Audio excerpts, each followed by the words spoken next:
Dear students, NDA mathematics series में आज हम एक बहुत ही आसान और एक बहुत ही इम्पोर्टेंट चैप्टर शुरू करने जा रहे हैं जिसका नाम है सीक्वेंसेस एंड सीरीज़, जिसको हिंदी में हम बोलते हैं अनुक्रम तथा श्रेणी।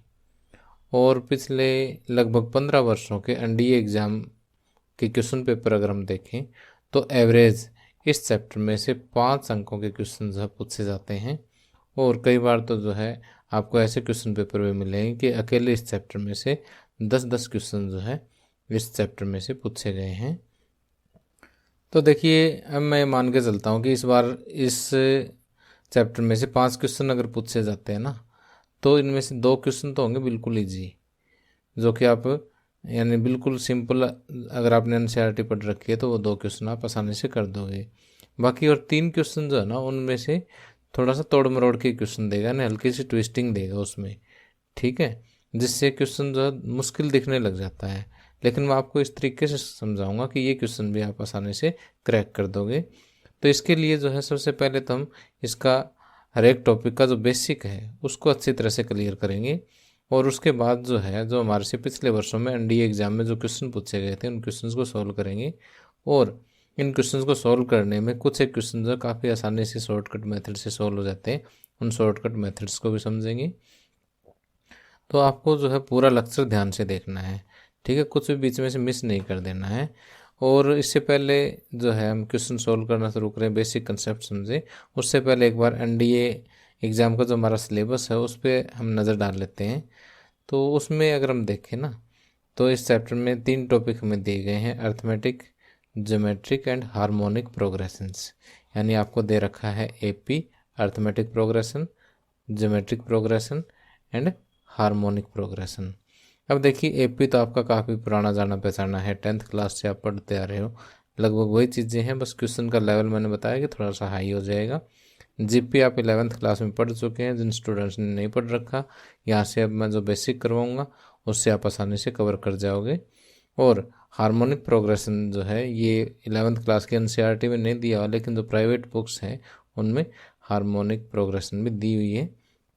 लेकिन मैं यहाँ पर आपको सारा हार्मोनिक प्रोग्रेशन भी करवाऊँगा, आपको अलग से कोई बुक उठाने की एक बार ज़रूरत नहीं है।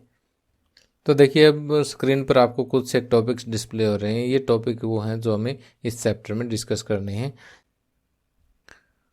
और चैप्टर शुरू करने से पहले मैं आपको एक महत्वपूर्ण जानकारी दे देता हूँ कि यदि आप मेरे साथ व्हाट्सएप या टेलीग्राम के माध्यम से जुड़ना चाहते हैं तो इसी वीडियो के डिस्क्रिप्शन में मैंने अपना व्हाट्सएप नंबर दिया हुआ है।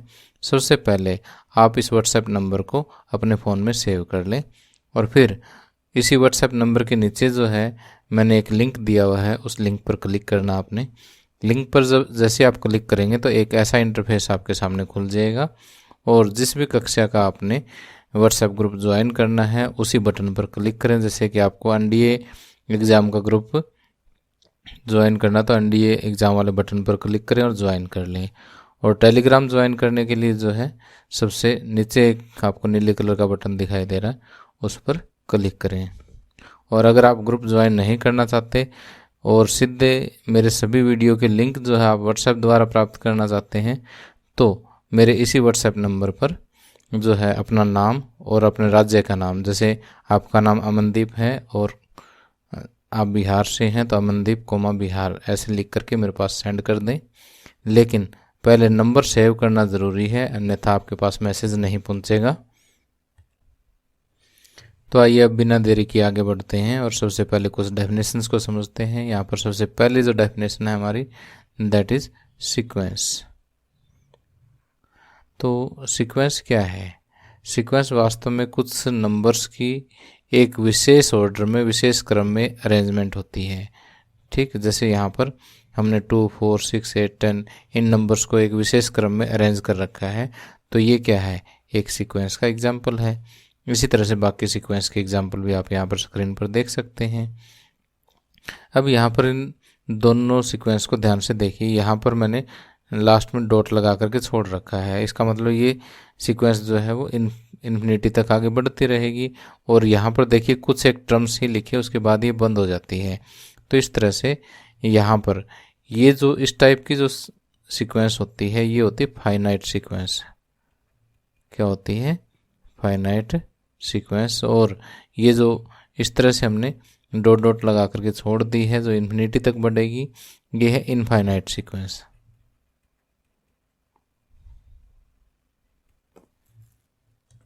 तो फाइनाइट सीक्वेंस में नंबर ऑफ टर्म फाइनाइट होती है और इनफाइनाइट सीक्वेंस में नंबर ऑफ टर्म इनफाइनाइट होती है। और अगर हम सीक्वेंस की एग्जैक्ट डेफिनेशन देखें तो सीक्वेंस क्या है, एक फंक्शन है। सीक्वेंस क्या है, एक फंक्शन है जिसकी डोमेन क्या है, सेट ऑफ नेचुरल नंबर है या नेचुरल नंबर का एक सबसेट है। तो ऐसा जो फंक्शन है वो क्या कहलाता है, सीक्वेंसेस कहलाता है। और इनकी जो इमेजेस होती हैं उनको हम इस तरह से अरेंज करके लिख देते हैं। अब यहाँ पर इन फर्स्ट 2 एग्जाम्पल्स को ध्यान से देखिए कि ये विशेष पैटर्न को फॉलो करते हैं कि जैसे यहाँ पर +2 यानी 2 ऐड हो रहा है और इस टर्म में 2 ऐड करेंगे तो अगली टर्म आ जाएगी, यानी यहाँ पर आपको जो है एक विशेष पैटर्न मिल रहा है जिसमें नेक्स्ट टर्म जो है पहले वाले टर्म में 2 ऐड होकर के प्राप्त हो रही है। इसी तरह से यहाँ पर भी देखिए 3 को 2 से मल्टीप्लाई करोगे 6 आ जाएगा, 6 को 2 से मल्टीप्लाई करोगे 12 आ जाएगा, 12 को 2 से मल्टीप्लाई करोगे 24 और इसी तरह से 2 से मल्टीप्लाई करके नेक्स्ट टर्म हमारे पास आ रही है। तो यहाँ पर देखिए इन दोनों के अंदर क्या है, सर्टेन पैटर्न हमें प्राप्त हो रहा है। तो यहाँ से हम ये कह सकते हैं कि these 2 sequences follows certain pattern, या फिर हम इसको दूसरे सिंपल शब्दों में ये कह सकते हैं कि इनके साथ एक मैथमेटिकल फार्मूला एसोसिएट है। तो जैसे ये first term, second term, third term, इसी तरह से मान लेते हैं कोई nth टर्म है।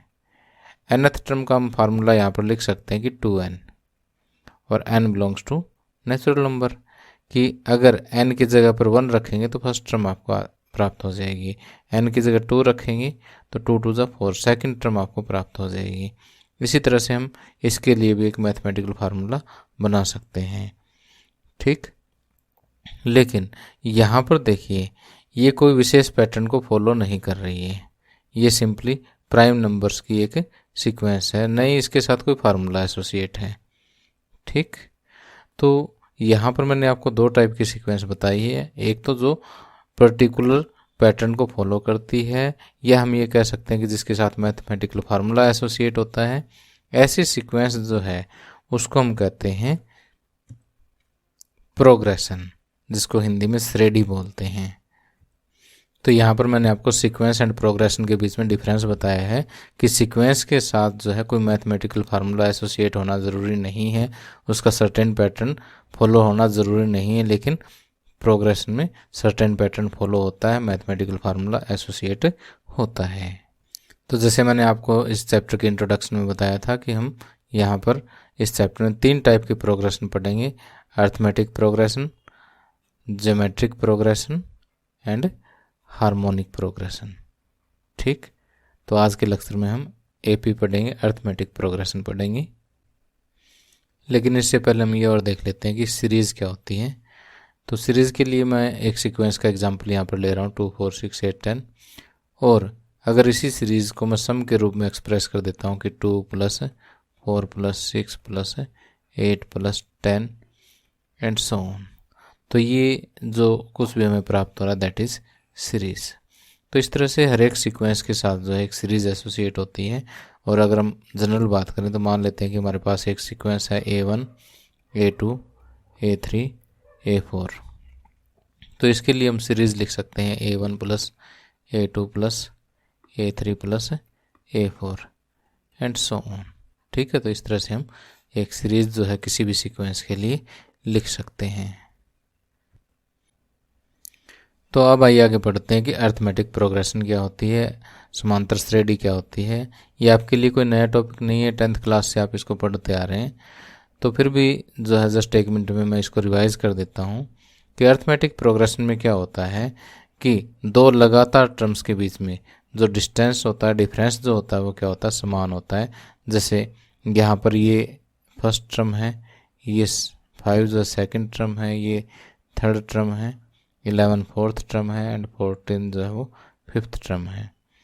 तो किन्हीं भी 2 लगातार टर्म्स के बीच का डिफरेंस देखोगे आप, सेकंड टर्म में से फर्स्ट टर्म माइनस कर लो, 5 - 2 क्या मिलेगा आपको 3, या थर्ड टर्म में से सेकंड टर्म माइनस कर लो, 8 माइनस 5 क्या मिलना आपको, सेम डिफरेंस मिलेगा। या फिफ्थ माइनस फोर्थ कर लें, कहीं से भी आप लगातार दो टर्म्स के बीच का डिफरेंस लोगे तो आपको क्या मिलेगा, सेम मिलेगा। अगर ये डिफरेंस सेम है तो इस टाइप की जो प्रोग्रेशन है वो क्या कहलाती है, एपी कहलाती है। अब एपी से रिलेटेड कुछ टर्म्स मैं आपको बता देता हूँ कि यहाँ पर जो सबसे पहली टर्म जो है उसको हम ए से डिनोट करते हैं और ये क्या है, फर्स्ट टर्म है। ठीक, क्या है ये, फर्स्ट टर्म। ठीक, और जो किन्हीं भी दो टर्म्स के बीच का जो डिफरेंस है दैट इज कॉमन डिफरेंस, और कॉमन डिफरेंस को हम डी से डिनोट करते हैं। डी क्या है, कॉमन डिफरेंस। ठीक, जिसको हम हिंदी में सारव अंतर के नाम से पढ़ते हैं और ये पहला पद है। ठीक है, और मान लेते हैं कि ये टर्म जो 26 तक चल रही है, तो यहाँ पर 26 क्या है, इसका अंतिम पद है, लास्ट टर्म है ये। ठीक है, क्या है, लास्ट टर्म है, अंतिम पद है इसका। ठीक, और बीच में से कोई भी एक जनरल टर्म की अगर हम बात करें तो ए एन इसका अनथ टर्म है। ठीक, एन की वैल्यू कुछ भी हो सकती है, एन की वैल्यू 1 रखते हैं तो ए एन क्या फर्स्ट टर्म है, 2 रखते हैं सेकंड टर्म है। तो अनथ टर्म का जो फार्मूला है उसको ध्यान से देखिए, A N is equal to A plus N minus 1 into D. आपको एक तो ये वाला फार्मूला अच्छे से याद रखना है, nth term of n ap is an is equal to a plus n minus 1 into d। तो ये तो होगी nth term फ्रॉम स्टार्ट, शुरू से nवीं टर्म। और अगर लास्ट से nth टर्म हमें देखनी हो तो इसको हम लिखते ए एन डैश से। ठीक, nth टर्म फ्रॉम लास्ट, पिछली तरफ से। तो ये होता है l माइनस आगे से n माइनस 1 इंटू डी। तो ध्यान रखिएगा कि यहाँ पर a की जगह पर क्या आएगा, l आएगा, लास्ट टर्म आएगी, प्लस की जगह पर माइनस आएगा। ये nth टर्म फ्रॉम लास्ट का फार्मूला बन जाएगा। ठीक, अब देखिए कि इन दोनों फार्मूलों से है ना एक बहुत ही इंटरेस्टिंग रिजल्ट हमारे सामने निकल के आ रहा है कि यदि हम nth टर्म फ्रॉम स्टार्ट और nth term from last in दोनों को अगर ऐड करें ना तो हमारे पास क्या मिलेगा, a प्लस एल। बाकी ये वाला फैक्टर आपस में कैंसिल आउट हो जाएगा अगर इन दोनों को ऐड करोगे तो जैसे हमें ये वाली एक मान लेते हैं कि प्रोग्रेशन दे रखी है, इसका फर्स्ट टर्म हमें पता है कितना है, 2 है, और लास्ट टर्म भी हमें पता है कितना है, 26 है। ठीक, अगर कोई ये पूछे कि शुरू से 5वीं टर्म और लास्ट से 5वीं टर्म इन दोनों का जोड़ क्या होगा, इन दोनों का सम क्या होगा, तो आपको स्टार्टिंग से 5th टर्म और लास्ट से 5th टर्म दोनों कैलकुलेट करने की ज़रूरत नहीं है।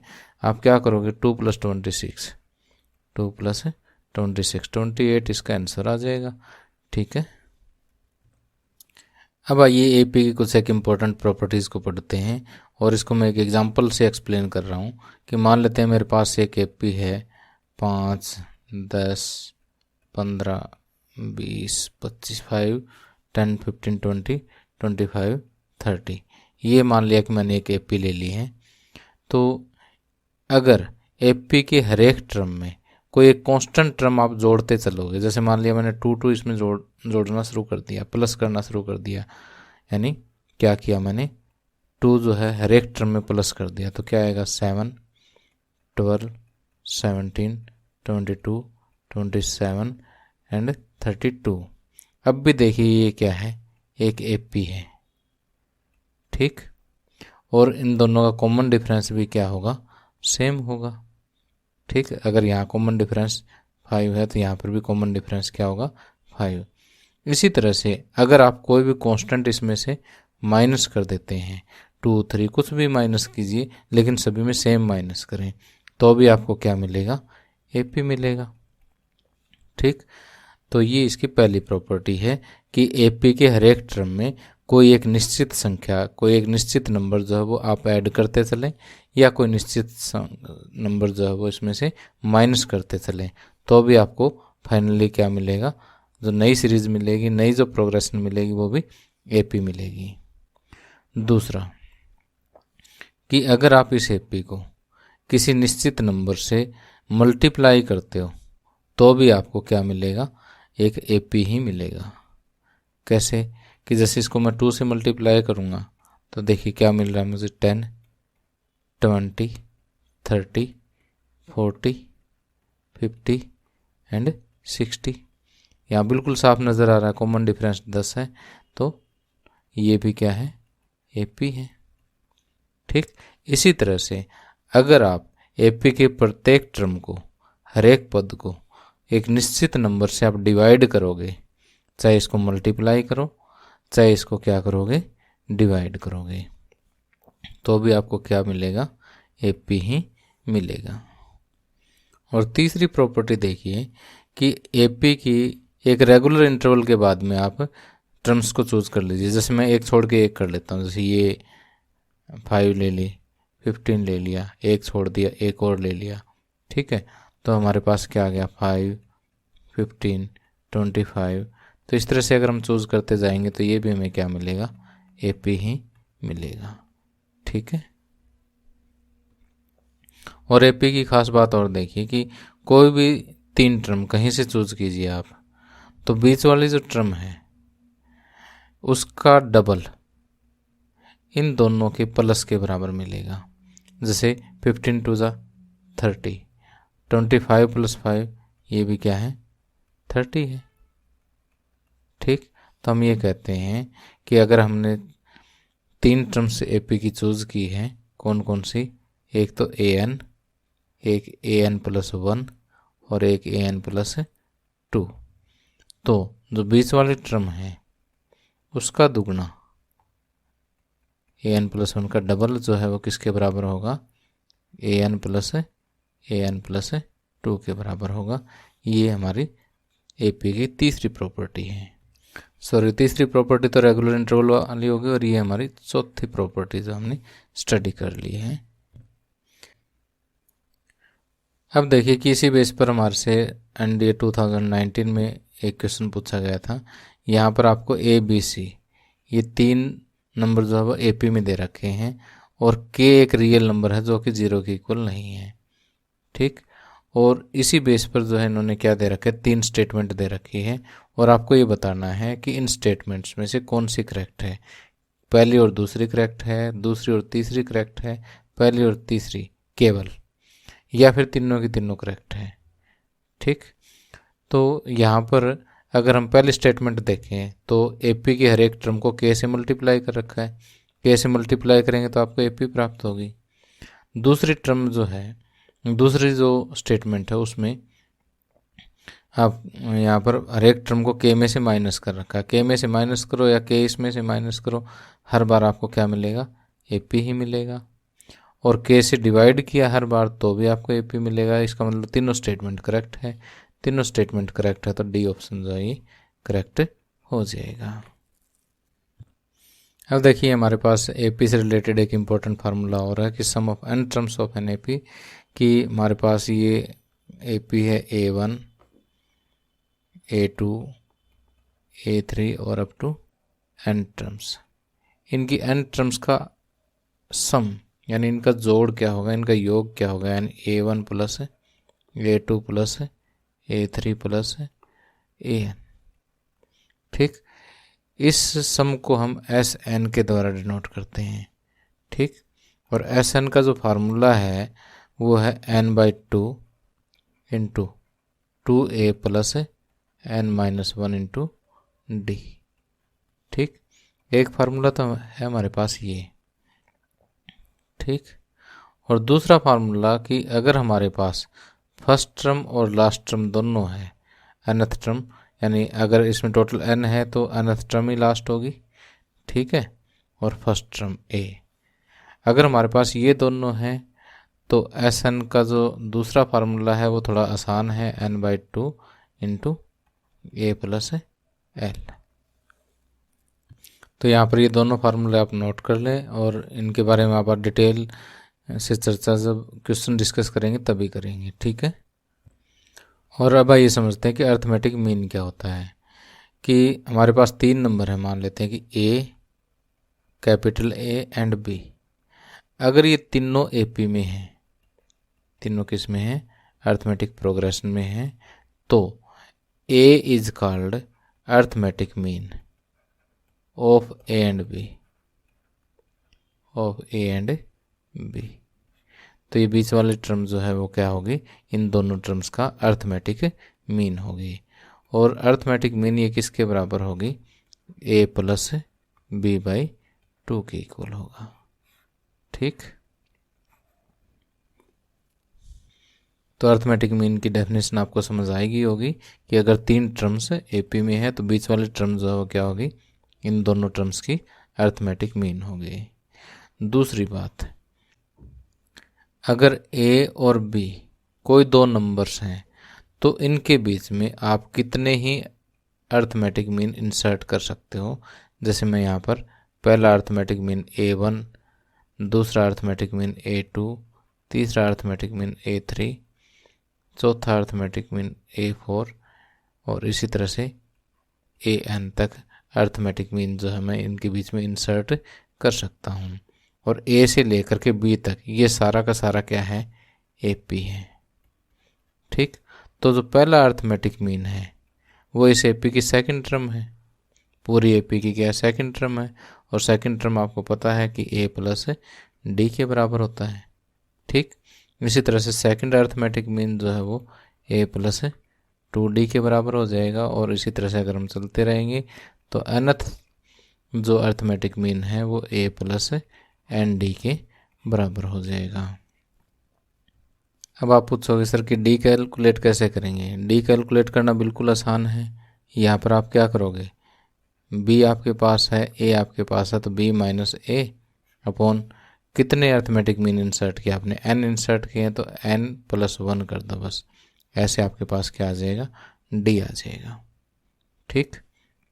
और यहाँ से एक इम्पोर्टेंट शॉर्टकट मैं आपको बता रहा हूँ कि अगर आपने 2 नंबर्स ए एंड बी के बीच में एन अर्थमेटिक मीन्स इंसर्ट कर दिए हैं, ठीक है, कितने अर्थमेटिक मीन इंसर्ट कर दिए, एन अर्थमेटिक मीन इंसर्ट कर दिए हैं, तो इन एन अर्थमेटिक मीन्स का सम यानी A1, A2, A3 और AN तक का जो सम है वो किसके बराबर होगा, NA के बराबर होगा।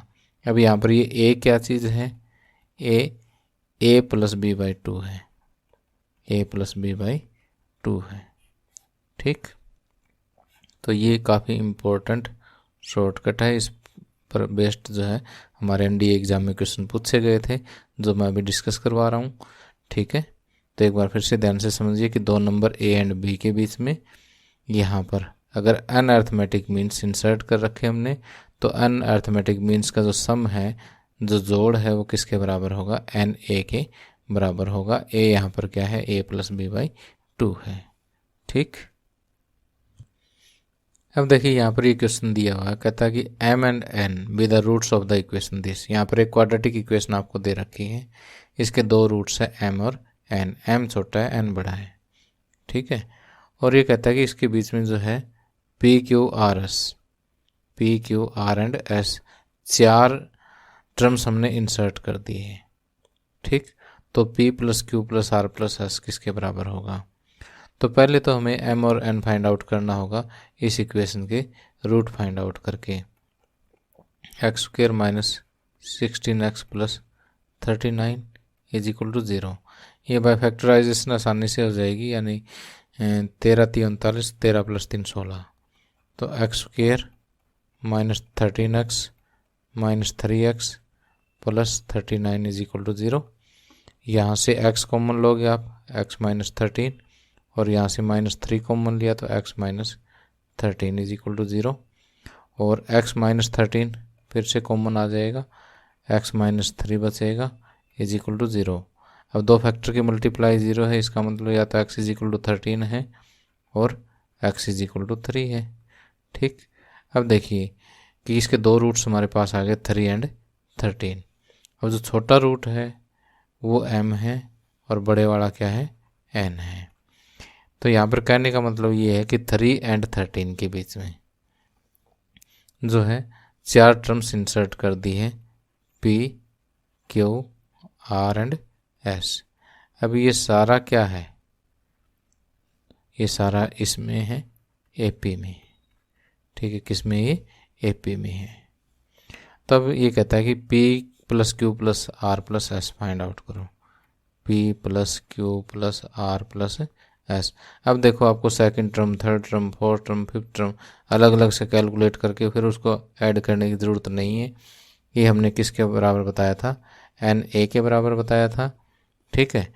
और A किसके बराबर है, A प्लस B, यानी 3 प्लस 13/2 यानी 16/2, 8 के बराबर आ गया। और ठीक है, और n क्या है, कितने टर्म्स का हम जो सम कर रहे हैं, 4 टर्म्स का कर रहे हैं तो 4 आ जाएगा, और 8 × 8, 4 8 = 32, और 32 हमारे पास यहाँ पर देखिए C ऑप्शन पड़ा है। अब देखिए इसी बेस पर एक क्वेश्चन और है कि यहाँ पर कहता है कि यदि संख्याएं n-3, 4n-2, 5n+1 समांतर श्रेणी में AP में है तो n का मान क्या होगा। अब देखिए कि अगर 3 टर्म्स AP में हो तो बीच वाले टर्म क्या है, ये इन दोनों का अर्थमेटिक मीन है, यानी 4n-2 किसके इक्वल है, n-3 प्लस 5n+1/2 के इक्वल है। तो ये हो जाएगा n-3 प्लस में 5n+1/2, तो 5n + n 6n-2/2, और ये हो जाएगा फिर 2 ऊपर से कॉमन आएगा तो 3n-1। तो देखिए सारा कुछ हमारे पास देखें तो 4n-2 = 3n-1 आया। 3n को लेफ्ट में ले जाओ, n बचेगा, और -2 को राइट में ले आओ तो ये आएगा 1। तो n = 1, n = 1 है तो ए ऑप्शन इसका करेक्ट होगा। देखिए मैंने लिखा हुआ भी यहाँ पर, ए ऑप्शन जो है वो करेक्ट है। अब देखिए जैसे मैंने आपको बताया था कि NDA एग्जाम में कुछ बहुत ही आसान क्वेश्चन पूछे जाते हैं। जैसे 10th क्लास का क्वेश्चन है, कहता how many 2 digit numbers are divisible by 4। तो 2 डिजिट नंबर जैसे 10 से स्टार्ट होते हैं, लेकिन 10 4 से डिविजिबल नहीं है। तो पहला नंबर जो 4 से डिविजिबल है वो है 12, ठीक। उसके बाद इसमें 4 4 प्लस करते चलिए, 12 और 4 16, 16 और 4 20, 24, और इसी तरह से हम चलेंगे तो लास्ट जो 4 से डिविजिबल है, लास्ट 100 होता है, 100 - 4 96 हो जाएगा, ठीक है। तो ये 2 से डिविजिबल नंबर्स यानी 2 डिजिट नंबर्स की एक सीरीज है जो क्या है, AP है। AP तो अपने आप ही होगी ना, 4 4 का डिफरेंस हमने करके लिखा ही है। तो ये कहते हैं कितने नंबर हैं, तो हम ये देख लेते हैं कि जो लास्ट टर्म है ये कितने टर्म है। मान लेते हैं कि nth टर्म है, nth टर्म जो है वो क्या मान लेते हैं 96, और n फाइंड आउट कर लेते हैं। बस जो n की वैल्यू आएगी उतनी इसमें टर्म होंगी, और उतने ही नंबर जो है 4 से डिविजिबल है, क्योंकि जितने 4 से डिविजिबल थे 2 डिजिट नंबर वो सारे लिख दिए आपने, ठीक है। और इसमें देख लेते हैं कितनी टर्म्स है। तो an का फार्मूला क्या है हमारे पास, a + n-1 × d। तो an कितना हो गया 96, और a कितना है 12 + n-1, n फाइंड आउट करना है तो n को n ही रखते हैं, d कितना है 4। अब 12 इस साइड ले जाइए, माइनस हो जाएगा, 6 - 2 4, और 9 - 1 8 = n-1, और अगले स्टेप में 4 और इधर ले आकर डिवाइड कर देंगे, ठीक। और 4 2 जा एंड 4 1 जा, और ये 1 इधर आकर के प्लस हो जाएगा, तो n = 22 आ जाएगा, ठीक। n = 22, तो बी ऑप्शन जो है करेक्ट हो जाएगा।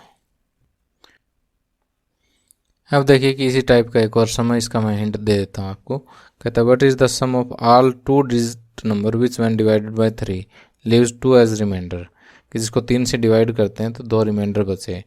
ऐसा पहला 2 डिजिट नंबर क्या है, 11 है। आगे 3 3 ऐड करते चलिए, बस 11 + 3 14, 14 + 3 17, एंड इस तरह से करेंगे तो लास्ट 2 डिजिट नंबर आपको पता है क्या है, 99 है। 99 3 से पूरा पूरा डिवाइड हो जाता है, 2 रिमाइंडर बचाना तो एक कम कर लो, तो 98 जो है सर लास्ट हो जाएगा। तो ये हो गया आपकी फर्स्ट टर्म, ये हो गई nth टर्म, ठीक है। और यहाँ पर कॉमन डिफरेंस आपको पता ही है, 3 होगा। लेकिन ये कहता है कि what is the sum of all 2 digit numbers, ठीक है। सम फाइंड आउट करने के लिए पहले आप क्या करोगे, इसका n तो फाइंड आउट करना ही पड़ेगा। आधा क्वेश्चन तो सेम टू सेम ऐसा ही होगा, an का फार्मूला लगा करके, ठीक है। an = a + n - 1 × d, ये लगा करके आप n फाइंड आउट कर लो।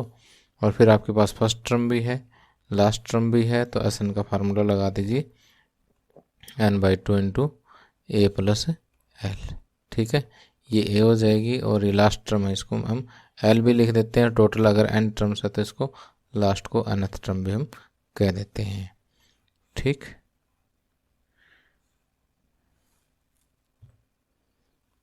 और सिमिलर क्वेश्चन देखिए, sum of all 2 digit odd numbers. Odd numbers कौन से हैं, 2 डिजिट वाले, 11 से स्टार्ट होकर के 99 तक है। आपको यहाँ पर फर्स्ट टर्म भी पता है, लास्ट टर्म भी पता है, कॉमन डिफरेंस भी पता है, तो यहाँ से आप n फाइंड आउट करेंगे और Sn का फार्मूला लगा देंगे, n/2 × a + l, ठीक है। और जब ये फार्मूला लगाओगे तो इसका ए ऑप्शन जो वो आ जाएगा, ठीक है। इनको सोल्व करने में कोई दिक्कत हो तो कमेंट कर देना, मैं आपको सोल्व करवा दूंगा किसी न किसी तरह से। अब देखिए, अभी तक हमने एपी के बारे में कुछ बेसिक कंसेप्ट पढ़े और जो सिंपल क्वेश्चंस थे हमने, और अर्थमेटिक मीन के बारे में पढ़ा और उस पर जो क्वेश्चन है वो डिस्कस किए। अब कुछ एक टिपिकल क्वेश्चंस आते हैं हमारे एपी पर, जो हमने 10th क्लास में नहीं पढ़े होते हैं। 11th के एनसीईआरटी में भी वो क्वेश्चन जो है बहुत ही कम मिलते हैं। तो ऐसे क्वेश्चन जो है वो दिखने में थोड़े से खतरनाक से होते हैं, जैसे आप स्क्रीन पर देख रहे हैं, लेकिन ये काफ़ी आसानी से सॉल्व हो जाते हैं। तो क्योंकि अब ये वीडियो थोड़ा सा लंबा हो गया है, तो ये क्वेश्चन जो है हम अगले लेक्चर में ही कर पाएंगे। तो तब तक के लिए मैं आपसे इजाज़त चाहता हूँ, नेक्स्ट वीडियो का वेट करें। Thank you, have a nice day.